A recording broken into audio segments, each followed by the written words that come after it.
السلام علیکم ورحمۃ اللہ وبرکاتہ۔ اعوذ باللہ من الشیطان الرجیم، بسم اللہ الرحمن الرحیم۔ رب زدنی علما۔ ہم لوگ کر رہے ہیں سورۃ ملک، اور آج ہم کریں گے 10ویں آیت سے۔ وَقَالُوا لَوْ كُنَّا، وَقَالُوا واو پہ ہونٹ گول کریں گے، قوف موٹا ہے اور الف مدہ بھی ہے، 2 حرکات لمبا کریں گے، خالی الف پیچھے قوف پہ زبر، وَقَالُوا واو مدہ، جزم والی واو پیچھے کسی بھی حرف پہ پیش ہو تو 2 حرکات لمبا کرتے ہیں، واو مدہ ہے، دونوں کی مقدار سیم رکھیں گے۔ لو واو جزم والی پیچھے زبر، یہاں دیکھیں پیچھے پیش ہے، یہاں زبر ہے، یہ واو لین ہے، یہ بغیر کھینچے لمبا کیے بغیر اس کو پڑھنا ہے نرمی سے۔ کنّا نا، اب نون پہ شد ہو تو غنہ کیا جاتا ہے، اور جس حرف پہ شد ہو اس کو 2 بار پڑھا جاتا ہے۔ یہاں ہم نون کو 2 بار پڑھیں گے، ایک دفعہ کاف کی پیش کے ساتھ اور ایک دفعہ اس کی اپنی حرکت کے ساتھ۔ نا 2 حرکات لمبا کریں گے کیونکہ الف مدہ ہے، خالی الف پیچھے زبر۔ نسمعو، نس سین سٹی والا ہے، عین حروف حلقی ہے اور حلق سے نکالیں، پریکٹس کریں، انشاءاللہ نکل آئے گا۔ عین کی پیش کو لمبا ہونے سے بچانا ہے۔ او واو لین ہے، جزم والی واو پیچھے زبر۔ نعقیلو، نعقیلو، پیچھے حلق کی طرف زبان کو دبائیں، انشاءاللہ آپ پریکٹس کریں گے تو نکل آئے گا۔ عین اس کو حمزہ نہیں بنانا، قوف کو موٹا پڑھنا ہے۔ نعقیلو، قیلو، اب زیر اور پیش کو لمبا نہیں کرنا۔ آپ پہلے اقرا قاعدہ پڑھ چکے ہیں کہ زیر زبر پیش پڑی حرکات ذرا بھی لمبی نہیں ہوتی۔ ما کنّا، ما 2 حرکات لمبا کریں گے، الف مدہ ہے۔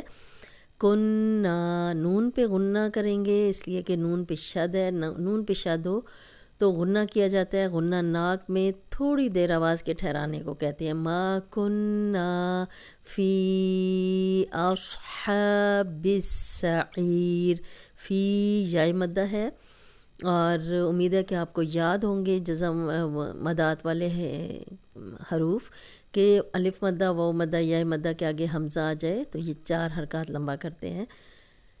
یہ یائے مدہ ہے، آگے حمزہ آ گیا ہے، اس کو 4 حرکات لمبا کریں گے۔ یہ مد جو ہے، یہ الف کے حمزہ والی، یہ جب ہم چلتے جائیں گے تب پڑھی جائے گی، لیکن جب ہم فی پہ سٹاپ کریں گے، ما کنّا فی، تو 2 حرکات ہی ہم پڑھیں گے، ہم مد کو نہیں پڑھیں گے، لیکن اگر ہم آیت پوری پڑھتے جا رہے ہیں تو یہ مد پڑھی جائے گی۔ فی اصحاب یہاں پہ صاد موٹا ہے اور حمزہ کو موٹا نہیں کرنا ہے، ایسے نہیں پڑھنا، اصحاب، ہا کی کلیئر آواز آنی چاہیے، حلق سے نکالیں کہ پریکٹس کریں۔ 2 حرکات لمبا ہوگا، ہا کیونکہ اس پہ کھڑی زبر ہے، 2 حرکات لمبا کریں گے، اور با کی زیر سین سے ملے گی، بیچ میں لام اور الف نہیں پڑھا جائے گا۔ شد والا حرف ہمیشہ پچھلے زیر زبر پیش کے ساتھ ملا کے پڑھا جاتا ہے۔ سین سیٹی والا ہے، بالسعیر، یائے مدہ ہے، جزم والی یا پیچھے عین پہ زیر، یہاں ہم را پہ جزم لگا کے سٹاپ کریں گے۔ جب بھی زیر زبر پیش والے حرف پہ ہم سٹاپ کرتے ہیں یا آیت ختم ہوتی ہے، ہم اس پہ جزم لگا دیتے ہیں۔ اصحاب السعیر فاعترفوا، اب جزم والا حرف پچھلے زیر زبر پیش کے ساتھ ملا کے پڑھا جاتا ہے، اس کے بیچ میں جو بھی حرف ہوتا ہے وہ نہیں پڑھا جاتا۔ یہ الف ہے، یہ پڑھنے میں نہیں آئے گا۔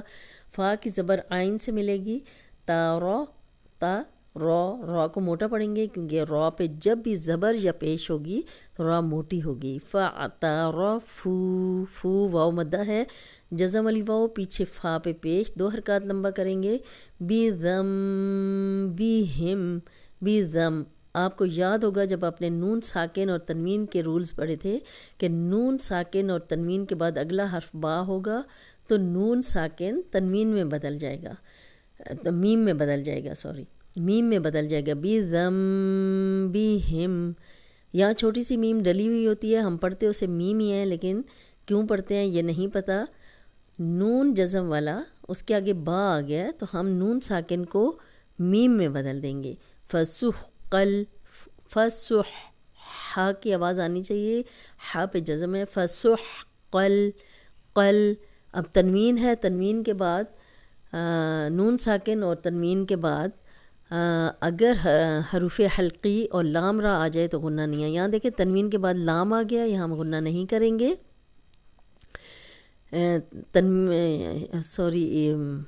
شد آ گئی ہے، لام پہ شد ہے، ہم غنہ نہیں کریں گے. اور ایک زبر جو ہے وہ ختم ہو جائے گی، دوسری زبر لام سے ملے گی. فسحقا لاصحاب السعیر. صوت کو موٹا پڑھیں گے. ہا کی زبر کھڑی زبر ہے، اس کو 2 حرکات لمبا کریں گے. ہا کی پریکٹس کریں، ہا نہیں بنا دینا 2 آنکھوں والا ورنہ ترجمہ بدل جائے گا. بالسعیر بالسعیر.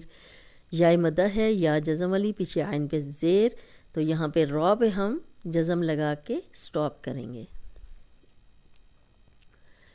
وَقَالُوا لَوْ كُنَّا نَسْمَعُ أَوْ نَعْقِلُ مَا كُنَّا فِي أَصْحَابِ السَّعِيرِ فَاعْتَرَفُوا بِذَنبِهِمْ فَسُحْقًا لِأَصْحَابِ السَّعِيرِ.